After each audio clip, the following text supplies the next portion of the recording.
Nataka kujua kuna ngoma yoyote ambayo inaendana na uhalisia wa maisha yako. Uhalisia unaweza ukawepo kwa asilimia chache, kwa sababu duniani tunagusa engo tofauti tofauti. Pia changamoto hata ukikutana nazo mtaani kama msanii, kuna mtu anaweza akakaa chini kuelezea kitu afu ukanukuu ukatengeneza kitu. Kwa hiyo kitu hichi na wewe kujifunza kuja kuangalia nyimbo moja inaitwa Maneno. Kwa hiyo chunga sana maneno yale unayoambiwa na weweke akilini. Kwa hiyo kuna vitu vingine tunaweza kujifundisha katika engo tofauti. Pia sio msanii anaweza akafanya kitu kutokana na maisha yake, hapana. Changamoto nyingi tunazipata kutokana na vibe za mtaa tunazikuta. Hivyo tunaamua kufikisha ujumbe kwa dunia na ulimwengu pia. Umekuwa kuonekana karibu zaidi na Yogo kuliko wasanii wewe. Nataka kujua Yogo ni mtu wa aina gani nje ya kazi, lakini pia ndani ya kazi alikuwa mtu wa aina gani kwako? Naweza nikasema Yogo ni mtu ambaye namheshimu sana. Cha kwanza, pia nilianza kusikia kazi zake kabla mimi sijaanza kufanya. Kwa hiyo tukiachana na Yogo, pia kuna brother ambaye namheshimu sana pia, H King. H King nimeanza kumsikia muda sana na nilikuwa na nyimbo zake, lakini kwa sitambui kama ni H King anaweza kupatikana Itigi.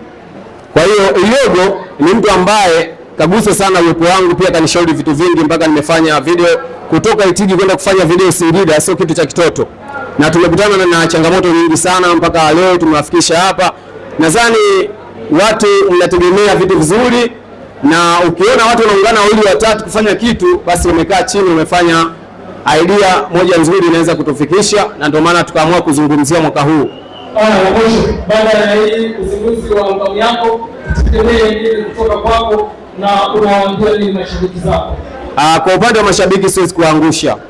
Nimesimama mbele yenu kama fighter. Nadhani mnaelewa maana ya fighter ni nini, na hichi ninachokifanya kweli inaonyesha juhudi zangu na mapambano yangu pale nilipofikia. Mimi nawaahidi kwa leo na collab na msanii mkubwa. Mimi ninachoomba support yenu ili niweze kufika. Najua tumezidiana engo tofauti tofauti katika maisha.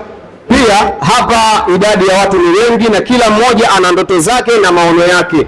Pia mimi naamini hata kwa wakati mwingine ninapofikisha tiketi zangu au kadi zangu kwenu, naamini kabisa itakuwa ni collab kubwa, na naamini huu mwaka lazima nifanye kitu kikubwa zaidi ya hiki.